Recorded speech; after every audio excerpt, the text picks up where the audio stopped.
सबसे पहले तो आपको ये पता होना चाहिए कि acids have a sour taste. इसका मतलब है कि ये खट्टे होते हैं, ठीक है। ये sour is the word right here that you need to remember.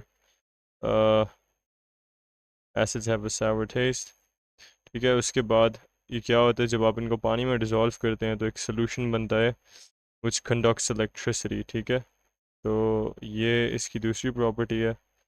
और उसके बाद ये जो है ना कुछ चीज़ें, ये इनकी प्रॉपर्टीज़ हैं, और प्रॉपर्टीज़ के साथ साथ ये एसिड के टेस्ट भी हैं। यानी आप इन टेस्ट को यूज़ करके और पता लगा सकते हैं कि जो चीज़ आप इस्तेमाल कर रहे हैं वो एसिड है या नहीं है। तो सबसे पहली प्रॉपर्टी और टेस्ट क्या है, वो ये है कि it turns blue litmus paper red. तो ये एक लिटमस पेपर होता है, ठीक है, एक स्पेशल किस्म का पेपर होता है। और जो उसमें ब्लू वाला वर्जन होता है ना, अगर आप उस ब्लू वाले वर्जन को लो लिटमस पेपर के और उसको एसिड में डिप करो या उसके ऊपर एसिड डालो, तो वो क्या होगा, वो जो ब्लू कलर वाला पेपर होएगा वो रेड में टर्न हो जाएगा, ठीक है। तो ये एसिड का एक टेस्ट है। इससे आप पता लगा सकते हैं कि हाँ, जो मैं चीज़ इस्तेमाल कर रहा हूँ वो एसिड है या नहीं, अगर वो ब्लू लिटमस पेपर को रेड कर दे, ठीक है।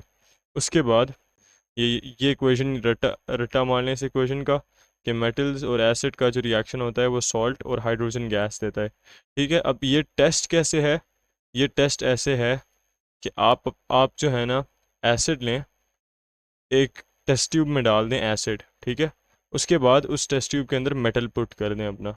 अच्छा, अब ये जो मेटल है ये इस एसिड के साथ रिएक्ट करेगा, जैसे इस इक्वेशन में हमने देखा, मेटल प्लस एसिड रिएक्ट करके ये एक सॉल्ट देगा और हाइड्रोजन गैस देगा साथ।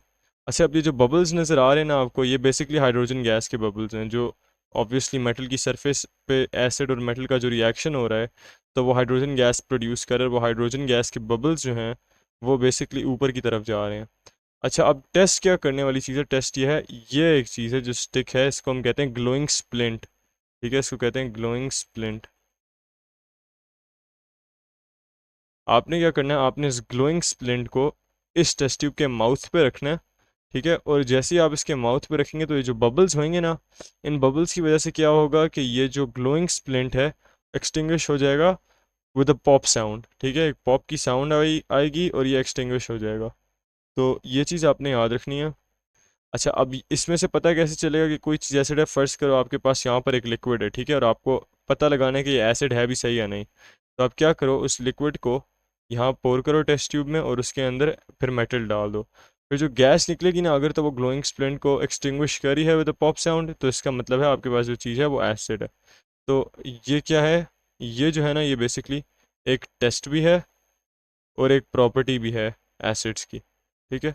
तो हमेशा जब भी एसिड एक मेटल के साथ रिएक्ट करेगा तो एक सॉल्ट प्रोड्यूस होएगा और एक हाइड्रोजन गैस प्रोड्यूस हुआ करेगी। जब भी कोई एसिड किसी भी कार्बोनेट या हाइड्रोजन कार्बोनेट के साथ रिएक्ट करेगा तो आपके पास तीन चीज़ें बना करेंगी, कार्बन डाइऑक्साइड, वाटर और सॉल्ट, ठीक है। अब ये टेस्ट कैसे है, इस चीज़ में क्या टेस्ट कैसे कर सकते हैं कि हमारे पास जो चीज़ यूज़ हो रही है वो एसिड है या नहीं। वो ऐसे कर सकते हैं कि ये देखो, जब आपके पास एक टेस्ट ट्यूब है तो आपने क्या किया, आपने ऐसे एक रिएक्शन सेटअप किया। आपने एक टेस्ट ट्यूब ली, उसमें आपने एसिड डाला, ठीक है, एसिड के नीचे नीचे आपने कैल्शियम कार्बोनेट डाल दिया। अब क्या होएगा, यहाँ से बबल्स निकलेंगे, ठीक है। बबल्स किसके हैं, बबल्स कार्बन डाइऑक्साइड गैस के हैं, ठीक है। कार्बन डाइऑक्साइड गैस प्रोड्यूस होएगी जब एसिड इस कार्बोनेट के साथ रिएक्ट करेगा, कैल्शियम कार्बोनेट के साथ, तो बबल्स प्रोड्यूस हो। अब बबल्स क्या होएगा, इस ट्यूब से जाएंगे और मूव करके वो इस लाइम वाटर के अंदर आ जाएंगे, ठीक है। अब इस लाइम वाटर में आने के बाद कार्बन डाइऑक्साइड क्या करेगी, वो इस लाइम वाटर के साथ बेसिकली रिएक्ट करती है और वाइट प्रेसिपिटेट या एक वाइट सॉलिड देती है। और वो वाइट सॉलिड जो है ना वो बेसिकली इंडिकेट करता है कि कार्बन डाइऑक्साइड गैस प्रोड्यूस हो रही है। और अगर एसिड और कैल्शियम कार्बोनेट का रिएक्शन होएगा सिर्फ तभी ये गैस प्रोड्यूस होएगी, ठीक है। तो फर्स्ट करो, आपने यहाँ पर एक लिक्विड लिया और आपको पता नहीं था कि जो लिक्विड है ये एसिड है भी सही या नहीं है। तो आपने क्या किया, आपने ये रिएक्शन सेटअप किया और क्या किया, उस लिक्विड के अंदर यहाँ पर कैल्शियम कार्बोनेट या कोई और कार्बोनेट डाल दिया। अब जो गैस प्रोड्यूस हुई वो अगर इस डिलीवरी ट्यूब से मूव करके यहाँ पर आकर वाइट प्रेसिपिटेट बनाएगी तो आपको पता चल जाएगा कि ऐसा कार्बन डाइऑक्साइड गैस प्रोड्यूस हुई है और ये वाला जो लिक्विड है ये ऑब्वियसली एसिड है। क्योंकि एसिड और कार्बोनेट का रिएक्शन जो है वो हमें कार्बन डाइऑक्साइड दे रहा है। ठीक है, तो ये आपका जो था वो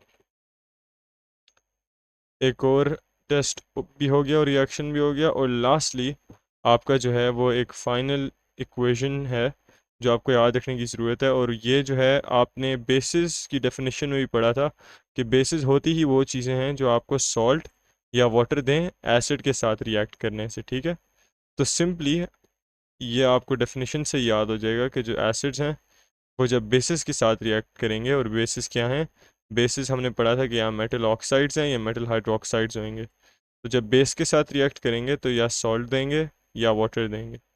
तो ये जो है आपकी 6 प्रॉपर्टीज़ हैं एसिड्स के लिए, और आपने इनको अच्छे तरीके से याद करना है।